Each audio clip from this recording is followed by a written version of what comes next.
NFL Draft took over Detroit and TVs across the country tonight. We've got you covered on the selections and who the Green Bay Packers chose with their lone selection tonight.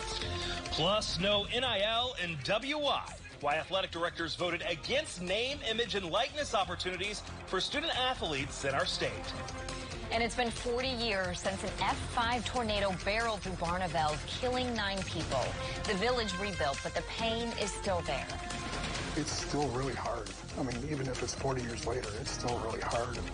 Next at 10, how the community is moving forward decades after the devastation. We've got you covered. This is 27 News at 10. You're looking live at the NFL draft stage in Detroit, where the first round is in the books. You just saw it right here on WKOW. Thank you for joining us alongside Brandon Taylor. I'm Amber Noggle. We're going to jump right into our team coverage of the draft with sports director Carly Murata and Luke Gamble. Yeah, Carly's got you covered on how the top of the draft unfolded. Hey guys, the first 14 picks in the NFL draft were all offensive players. 6 of the first 12 were quarterbacks. Let's take you through the top 5 quarterbacks drafted tonight and where they're going. With the first pick, the Bears selected USC's Caleb Williams. Williams won the Heisman Trophy in 2022. With the second pick, the Washington Commanders took reigning Heisman Trophy winning quarterback Jaden Daniels from LSU. The Patriots drafted North Carolina product Drake May with the 3rd overall pick. A stunning move at number 8 as Washington's Michael Penix Jr. landed with the Falcons. And the Vikings trade up to number 10 and draft Michigan's J.J. McCarthy. The Packers had to wait their turn with the 25th overall draft pick. And with more on who they drafted, we send it out to Luke Gamble at Lambeau Field. Hey, Luke. Hey, Carly. Yeah, Brian Gutekunst's breaking his own mold a little bit from how he usually picks in the first round of the NFL draft. The Packers selecting Jordan Morgan, the tackle out of Arizona, with their 25th pick in the first round. Now, that's the first time that the Packers have selected an offensive lineman in the first round since 2011. Morgan has started 37 career games at Arizona, so he's bringing a lot of experience up front. He was on the All-Pac-12 team this season and was an honorable mention in 2022. One thing to note, he has a little bit of an injury history. He missed the final 3 games of the season in 2020. He played through a high ankle sprain in 2021, and in 2022, he missed the final 2 games of the season with a torn ACL. Regardless, a pickup to help protect Jordan Love after David Bakhtiari was released this past offseason. We just got done talking to Morgan just a few minutes ago, and he said he is absolutely thrilled to be a Green Bay Packer. We'll hear more from him coming up in sports. Reporting live from Lambeau Field for 27 News, I'm Luke Gamble. All right, thank you, Luke. The Packers have 10 more picks in this year's NFL draft. They own 4 picks tomorrow and 6 on Saturday. You can continue to watch the NFL draft right here on WKOW. Brandon? All right, thank you, Carly. Now the draft is coming to Green Bay next year. That's why the mayor, police officers, and chamber officials from Green Bay are in Detroit. They are learning about the logistics of an event like this, so they'll be set up for success in 2025. Is completely new for everybody in Green Bay, and I'm just really excited to have meetings with the NFL and the Packers and to understand what we can do to best support them.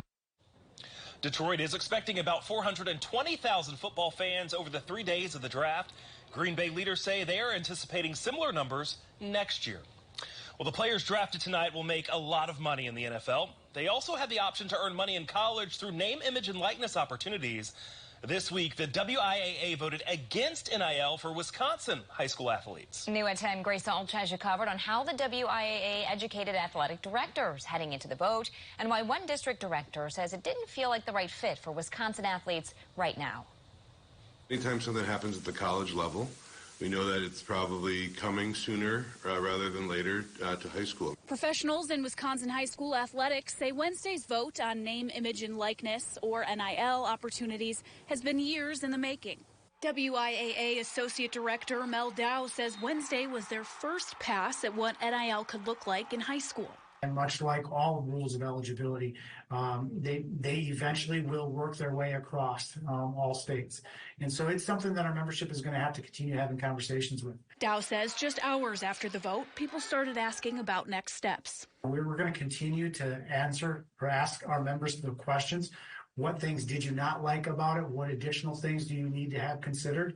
And continue to do what we can to meet the representation of the members. I think really wanting to do it the right way is important. Athletic director for the Madison Metropolitan School District, Jeremy Schulitz, says what's most important to them is how to maximize NIL benefits for all athletes, not just a few. If a business opts to do it, it's either going to remove that student from being able to compete for the high school, or it's going to remove those dollars from being able to support the school, the district, and the programming for all of the students. Schlitz says even a year from now, MMSD athletics could feel differently, but they plan to vote in line with the best option for the community.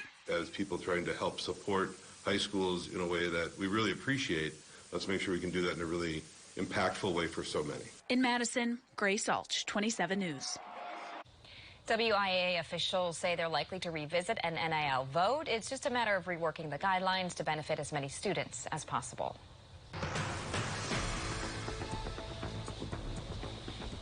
Well, clear and cool out there this evening. Not much activity on that satellite radar over the last several hours. In fact, crystal clear skies throughout much of the day today. However, we will see some clouds roll back into the region overnight tonight into early tomorrow morning ahead of our next chances of rainfall tomorrow. For now, however, it is dry, it is quiet.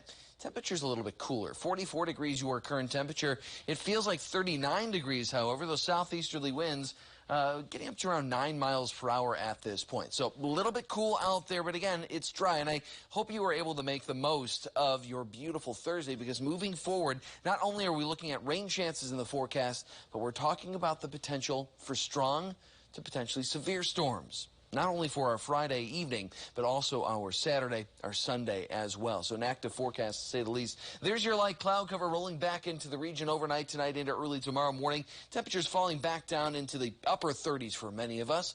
We'll wake up to a morning low temperature of just 38 degrees before we see those chances of rainfall return. I'll have an exact timeline on that rainfall, and we will talk again about that threat of potentially severe storms down the road. That's coming up.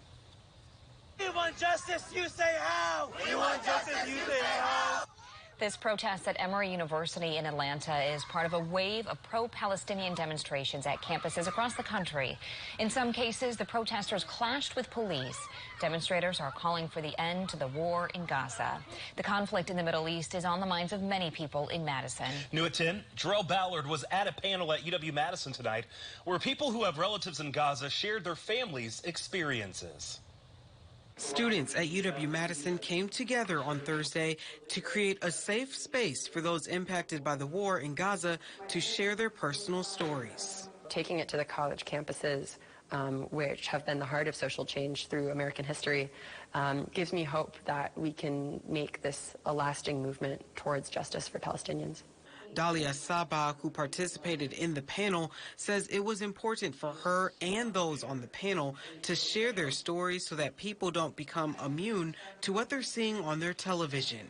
A lot of the times these stories feel very detached from us in the U.S., and it's really important to humanize these narratives to show that these aren't, selected stories in the media that are like exemplary. From remembering family members who have been killed or talking about those still seeking shelter, each of them ended the discussion with hope for the war to end and a call to action for lawmakers. It inspires me, to be honest. I think this younger generation is realizing that our political leaders have failed to not only failed to stop this, but have actively supported this. Now, Students for Justice in Palestine here at UW-Madison tell me they plan to hold several events like the one we just heard here on campus until they feel their voices have been heard.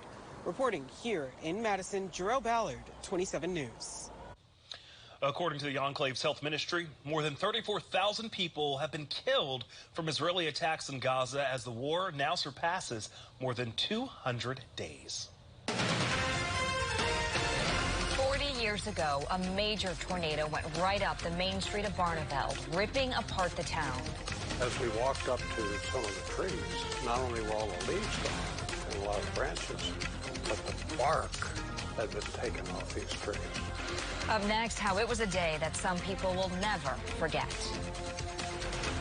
When we look ahead to our next chances of scattered rainfall, showers, thunderstorms, possibly even a threat of severe weather on the horizon. I'll have an exact timeline on those chances of storms coming up.